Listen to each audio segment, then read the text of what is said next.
So when we started this business many years ago, hardly anything existed. The industry itself was very nascent, and most of the practices which we run in the businesses are homegrown. But we had the opportunity and time then to really work on uh, as small as things like open costing or open to buy mechanisms or the analytical framework. The first thing which comes to mind is how can you do better than what you were doing yesterday.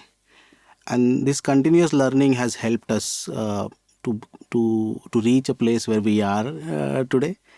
So benchmarking, continuous learning has been the ethos in the business, and I think most of us have been lucky to have a business like this. So we are a product business, right? We are a product company. We retail our own products, and that has been a key differentiator in the market. When we started this business 25 years ago, most of the people used to sell somebody else's product.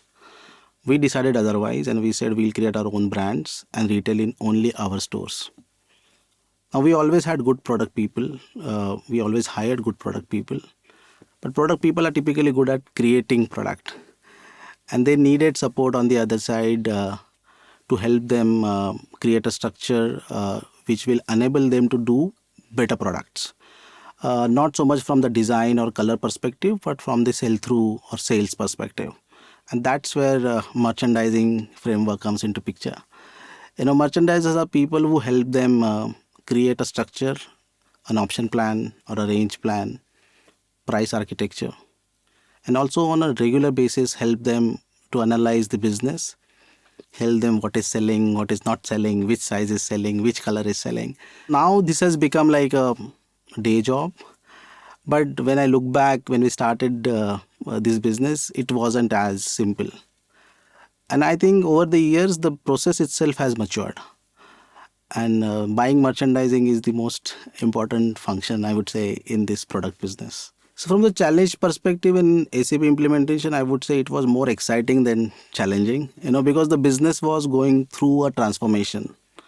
We had a legacy system which wasn't quite effective. We wanted to grow fast. If you look at the first 10 years of the business, we spent those 10 years in creating an ecosystem which will allow us to expand the business at a fast rate. And SAP was one such intervention which was needed then to create a scalable business. The biggest challenge was getting everybody together and align the thought process. I guess, but we did that very quickly because we were a young team. And then we spent almost 2.5, 3 years to define what the future of business will look like.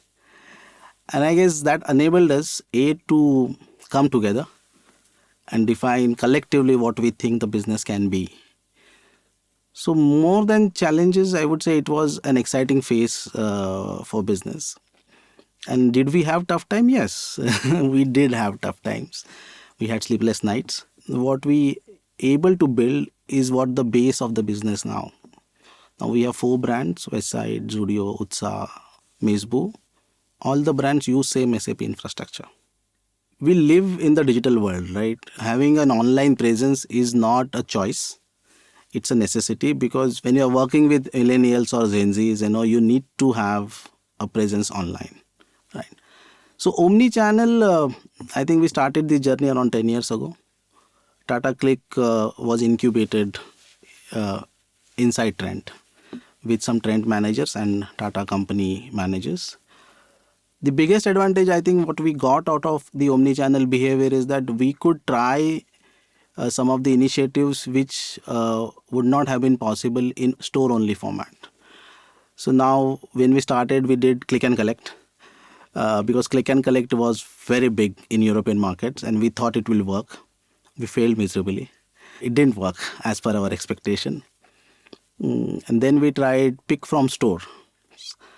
And when we did pick from stores, that actually doubled our online revenues. While our online business is not very big and we hope it to become very big in future. But the omni-channel journey has enabled us to offer our customer a single view of what we sell online, offline. And that I think is the biggest win of the omni-channel journey. So e-commerce, when the boom started, everybody thought that, it's the only thing which is going to last and the traditional brick and mortar business will some point in time cease to exist. That was the feeling right? However, basis our experience, I think the traditional brick and mortar business is here to stay and will grow. E-commerce, specifically if I talk about only India markets, is still very price driven. It will someday become convenience driven.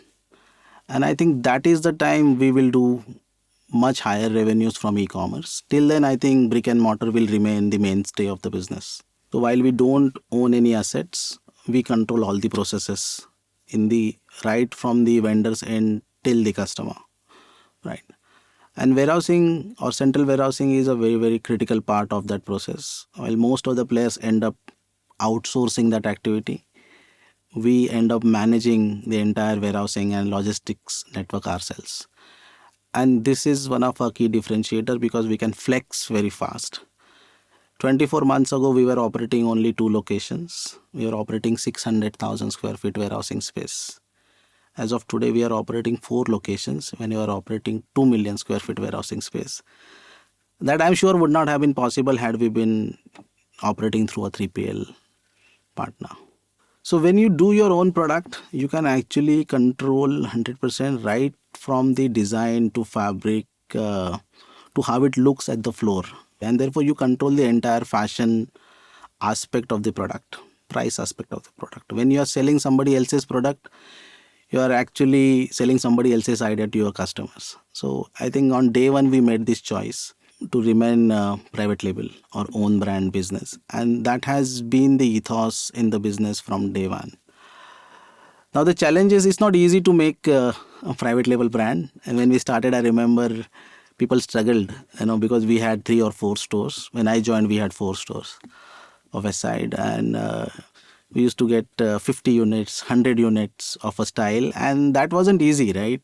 While India has been a garment manufacturing country for many years, but when you go to a big player, garment manufacturer, they will need orders in thousands.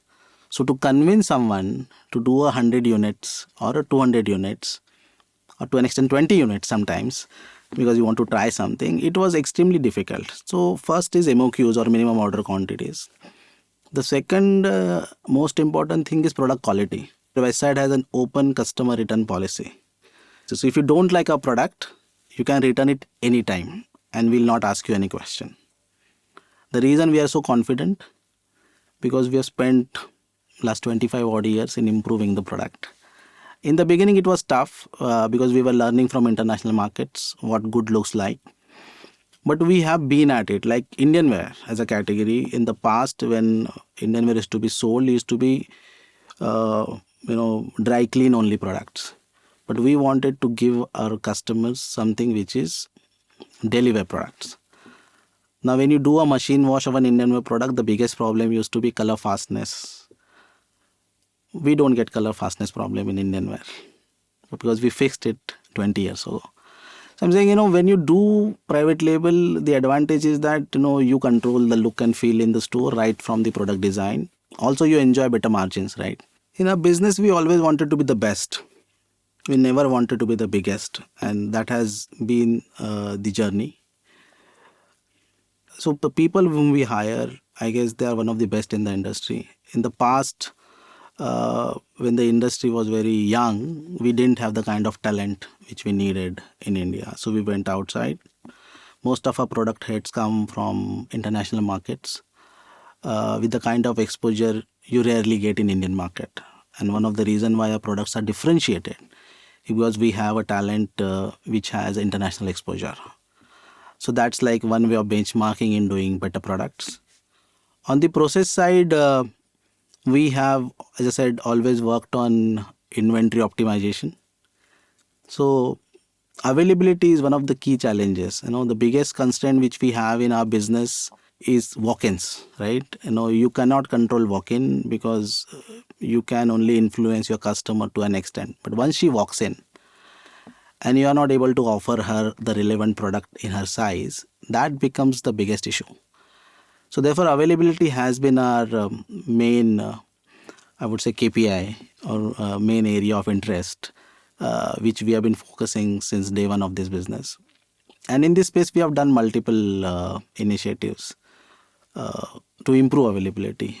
This is one thing which is top of our mind. We looked at principles like theory of constraints.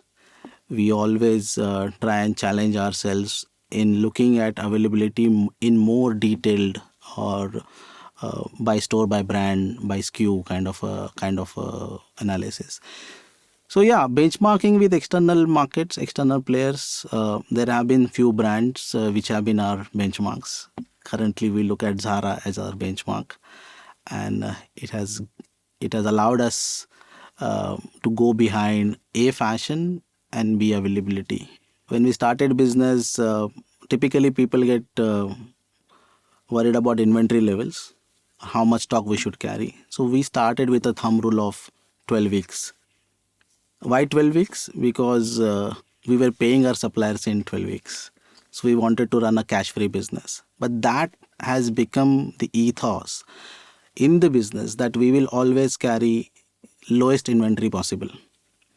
If you look at right now, our inventory levels are best in the industry. The advantage of shorter lead time is that you are able to respond to market changes faster. We are in fashion business and fashion changes very fast.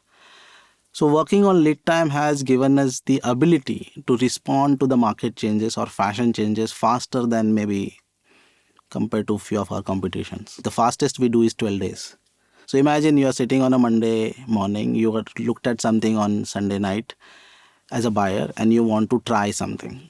The biggest risk we carry in the business is fashion failing. But if you are able to try in the shortest lead time possible, and if it works, then you can make it big. The process is called Fast and Fab, has been in business for many years. And we have had some great successes using this 12-day mind to market process. When we started, Bombay Bill is a young brand, right? When we started, we used to sell coordinates, so tops and bottoms. The buyer, Madhulika, she decided to trial some dresses as a Fast and Fab product. And believe me, it was so good that it ended up becoming almost 60% of our offer. And it's one of the biggest brand we have in the portfolio. So that is what trials can do to your business. It may work, it may not work. So it also eliminates risk, allows you to trial, and you can, if it works, expand very fast. So Trent, if you look at the business, we spent 25 odd years. We were spending in creating an ecosystem which will allow us to grow fast. So we, as I said, we spend time on SAP, we spend time on improving quality, we spend time on making sure that all support functions are ready to deliver the kind of growth we were envisaging. The next 5 or 6 years, we spend time on improving our product design. That's when we started hiring people from international markets, product processes. And last few years, we are trying to improve speed in the business. So Fast and Fab, we are now implementing RFID in the business. We've recently shifted to a 24 hours replenishment cycle from a 96 hours replenishment cycle. So it has been an evolving journey for Trent. What's good about fashion, it's exciting. It's also common sense. You don't have to be a rocket scientist to be in fashion. And I think that enables most of us or excites most of us to be in this business. The organized retail in India is still very small as a percentage because, we play in a space which is the basic necessity, roti kapda makan. So we are part of the kapda business. I think the industry can grow very big. India is a big country. We are at 1.4 billion and I think it's only going to go up. The challenge which we have in India, while we will become world's fifth, we're currently, I think, fifth, will become third largest economy as a country. Still, the per capita income is very small compared to other evolved markets. While my aspirations are there to wear the latest fashion, the affordability is always a question. And that's where I think both Westside and Zudio play a very, very important part, because Westside has always been style at affordable price. And Zudio, whatever we sell everything below $1,000. So I think both these brands are poised for very, very strong growth. Given the market context, I think we will have a good show.